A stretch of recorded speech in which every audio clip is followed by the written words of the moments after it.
Yo no soy útil. ¿Sabe quién es útil? La gente. La gente de este país tiene una capacidad de respuesta cuando uno la motiva válidamente, de manera increíble, ¿no? Sí, señor. Dan, y no se cansan de dar. Dan, como dijo usted, en el ostracismo, en el exilio, en el dolor, siguió dando. Y cuando no lo dejaron dar en este país, dio en la Argentina, dio en Costa Rica, dio en México, dio en tantas partes su maestría, su talento. No represento, no tengo esa dignidad. Fue un conjunto de compañeros que fuimos todos. Yo soy uno de ellos y créame que no el más importante.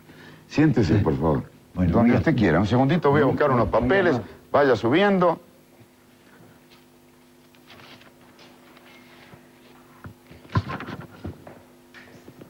Y siéntese mejor aquí. Así lo ven mejor a usted, porque a mí ya me tienen demasiado visto. No. Demasiado visto. Revisando un poquito en el currículum suyo.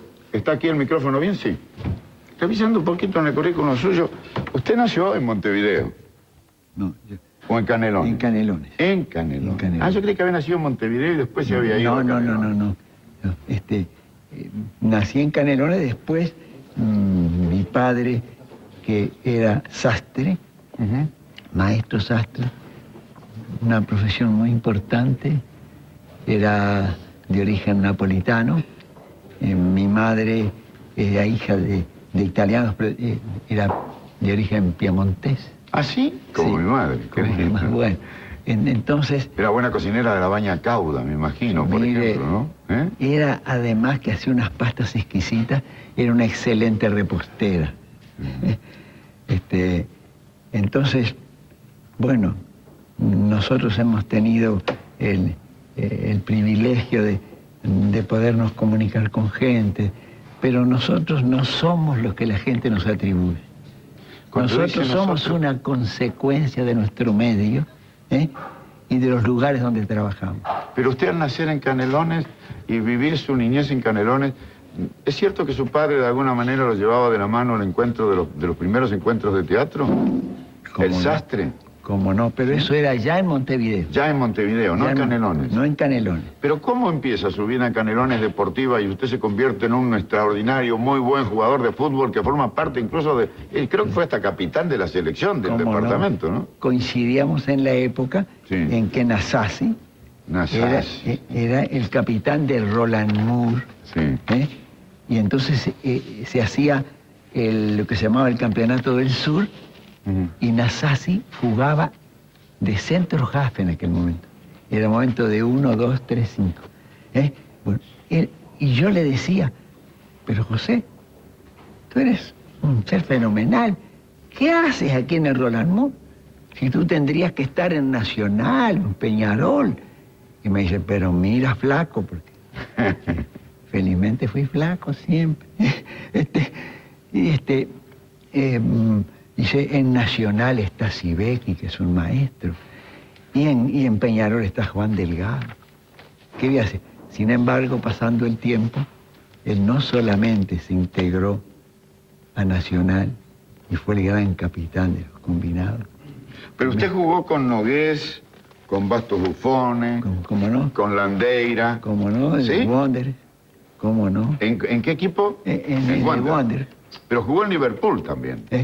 En el Liverpool de Canelones. De Canelones. Sí. Y jugó también en el Bristol. Justamente, yo fui fundador de esos dos cuadros, de los fundadores. No soy un fundador. Siempre son núcleos de gente que resuelven unirse para exponer una forma de deporte que tiene un carácter muy colectivo. Pero además empieza muy de jovencito sus actividades en el periodismo, en la poesía. Y es cierto que siendo usted jugador de fútbol y sintiéndose poeta, busca el seudónimo de Atahualpa para esconder de alguna manera al jugador de fútbol. Eso es verdad. Cuando uno jugaba al fútbol, que es un deporte muy viril, si uno parecería que adolece de uno de los tantos defectos que tienen los seres humanos. Entonces lo veían un poco débil, un tipo que hace poesía, por favor, Entonces yo tenía, el seudónimo viene porque había un gran escritor que a manera de Plutarco hacía las vidas paralelas de Latinoamérica.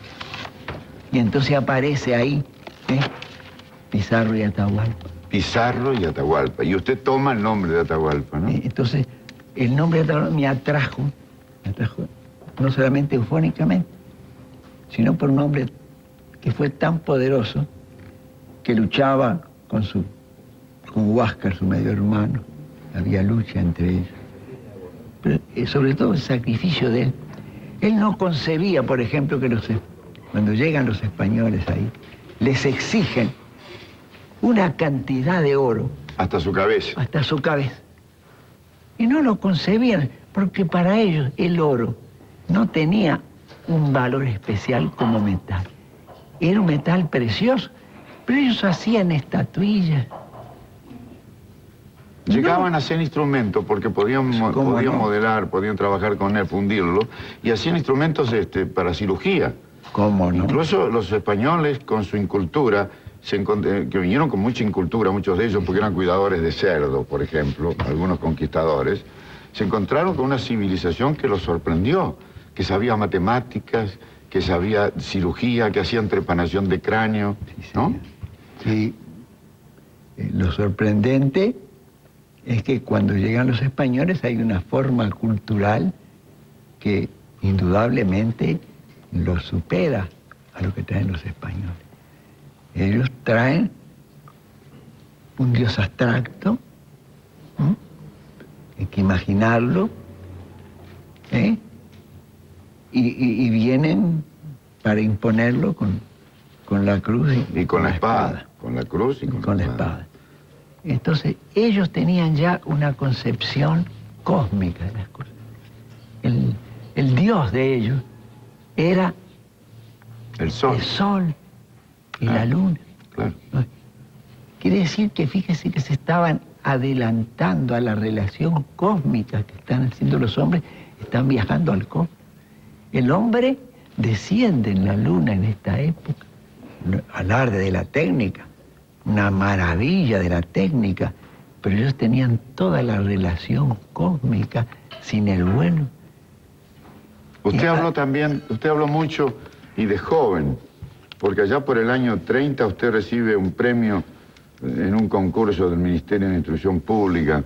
Sí. Y si usted me deja recordarle, he de partir un día, no sé si con el alba, fresca pulpa de luz, no sé si con la noche, sonámbula lunaria cuya inquietud azul se estremece en los brazos de la Cruz del Sur. Sí, He de partir un día sin temor de la muda esfinge de la suerte, sin saber si camino para hallar la alegría, ni saberme andarín sobre tablas de muerte. Mi inquietud es madura como el sol en enero. Ya presiente en las sendas mi fervor y mis ansias. Tengo el alma suspensa como si fuese un ala y el espíritu claro cual si estuviese en gracia. Sibila misteriosa, que guardas mi destino, muéstrate siempre huraña y hazme duro el camino, porque quiero ir sangrando mi canción por las rutas hasta dejarla limpia de su impureza vieja. Fatigaré mis cantos hasta dolerme el eco. Iré clamando a todos por un pan de silencio, pidiéndole a unas manos se hagan cuenca de música para beber el agua celeste de unos ojos que se quedaron ciegos de tener tanto cielo. Luego, cuando el regreso, ya vendré resignado, seré un poco más triste, pero mucho más claro. Sabré del estoicismo que hace del hombre un santo por irme despojando, por haber ido dándome hasta dejar desnuda la entraña de mi canto. Qué premonición la suya. Qué premonición. ¿Cómo en el año 30 usted ya está vaticinándose a sí mismo caminos de tortura, jornadas de silencio, jornadas de espinas, de ataques, de dolores, de exilio, y vuelve? Cuando le piden los alemanes que se vaya y se quede con ellos a enseñarles teatro, cuando le piden los centroamericanos que se quede, cuando le piden los mexicanos, cuando le piden los argentinos, usted vuelve. Vuelve porque quiere estar en su Uruguay. Pero en el 30 usted ya lo está vaticinando. Fue importantísimo el regreso. Lo extraordinario es que nuestro pequeño país, nuestro querido Uruguay, todos lo ven como un país. Somos 3 millones, casi somos una abstracción como país. 3 millones, que lo tiene un barrio de México. Sin embargo, ese pequeño país, cuando salimos, se nos agranda. Tuvimos que salir del Uruguay por condiciones muy especiales. Porque se cerró el Teatro Galpón, porque se sacó todo lo que había adentro, porque se le devolvió el galpón al que se suponía que era el dueño, según dice un decreto de aquel tiempo que todos preferimos olvidar.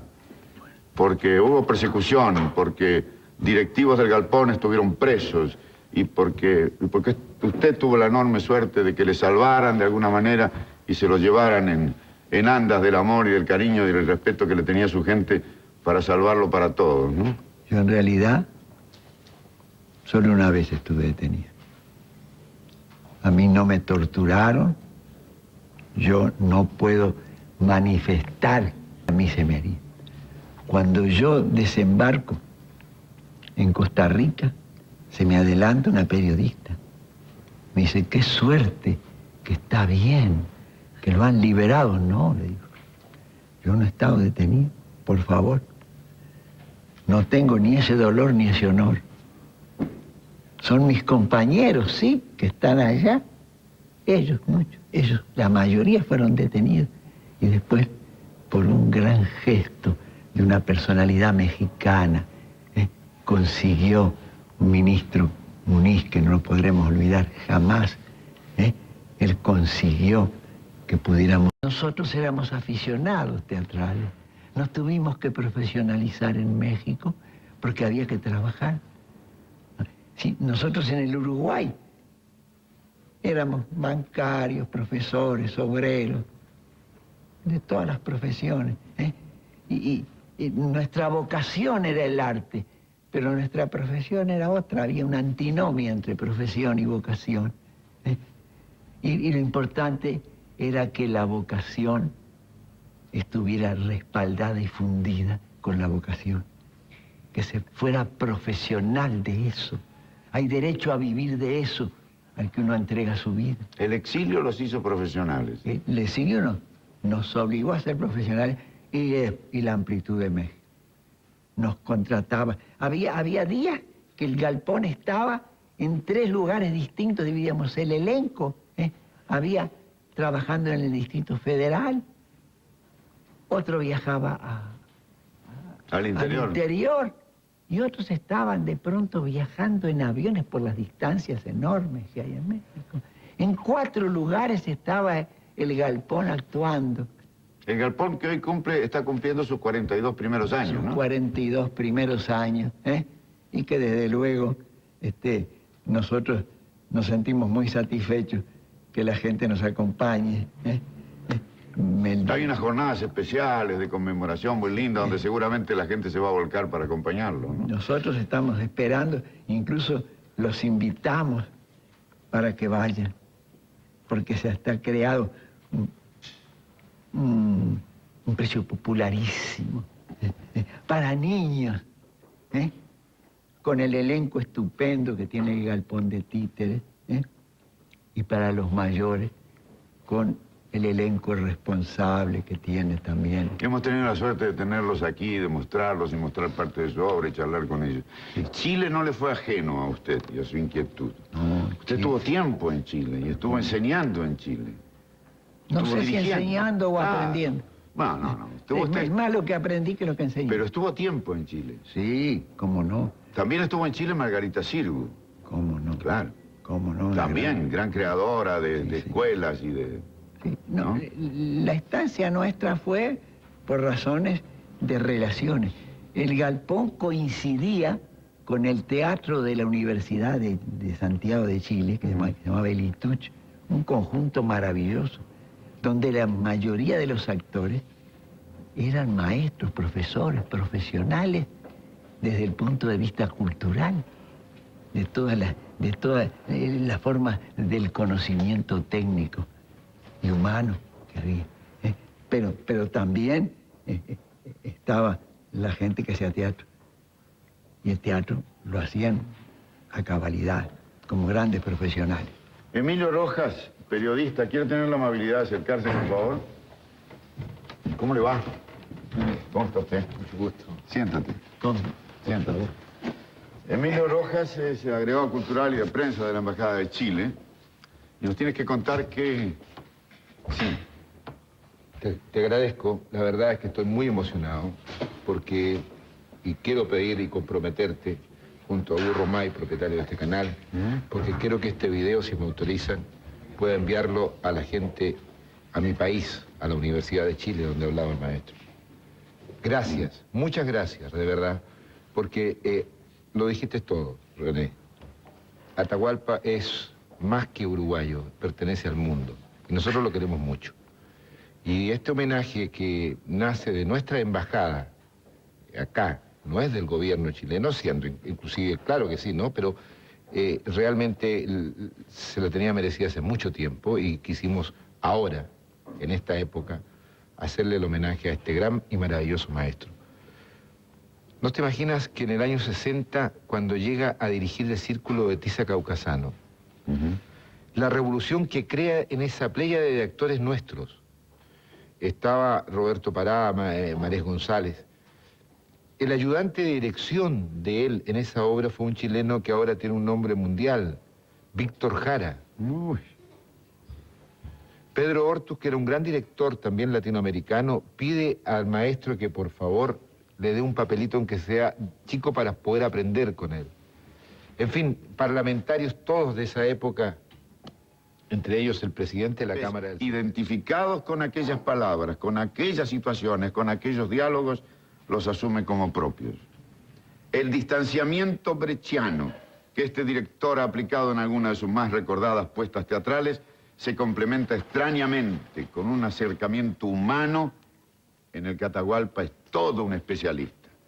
Y de esa conjunción suele salir un resultado asombroso, que es sobre todo una síntesis de amor. Quizá por eso, Atahualpa, a sus 87 años, sigue siendo un hombre de teatro tan vital y creativo como hace 40, 50 años.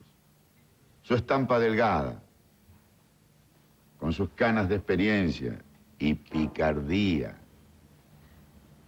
esa linda mezcla de viejo zorro y pájaro carpintero, es en realidad la mejor pinta del teatro uruguayo. Es el teatro en una de sus noches más gloriosas. Pues yo, ¿qué voy a decir frente a eso? Tengo que hacer justicia. Ese premio se lo entregan a un viejo hombre de teatro. Tenían que buscar una persona, debe ser por viejo, ¿no?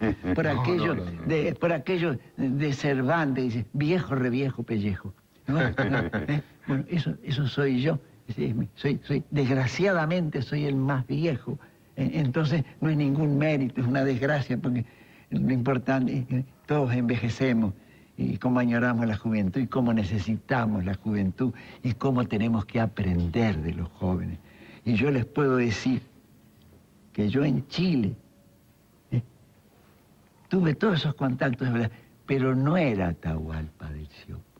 Yo estaba representando a un sector del teatro uruguayo. Sí. Claro, yo integraba, todo el mundo sabe, el Galpón, y durante 20 años yo estuve viajando por América Latina, dirigiendo, porque en un momento dado, por razones ideológicas, yo fui despedido de una institución bancaria, bueno, y entonces el banco desde luego me sustituyó enseguida porque hay gente mucho más capaz que yo para eso, pero en cierto modo eso también me libera y me obliga a entrar al teatro. Y tengo que viajar por ahí para resolver... Qué suerte que lo echaron del banco. Hay que darle un agradecimiento al banco, entonces, ¿no? Claro, hay que poner ahí una placa en el banco. Gracias por haberlo echado de este banco. Pero yo podía haberme dedicado al fútbol y entonces hubiera sido mucho más popular y quizás más útil también. A lo mejor era mucho mejor jugador de fútbol que director de teatro. Bueno, eso no se cree. Y a lo mejor se salvaba el teatro de mí también. Ahora, esto que me hacen, yo no... Sería yo deshonesto, sinceramente, faltaría la verdad, si yo me creyera que esa entrega que se me hace es a mérito personal de ese ser Atahualpa del Siopo. No, que yo no soy Atahualpa del Siopo. Mi nombre es Américo Celestino del Siopo Fogliar. Pero había un autor mexicano que a manera de Plutarco trazaba las vidas paralelas y entonces apareció ahí Atahualpa y Pizarro. Y entonces yo fui solidario.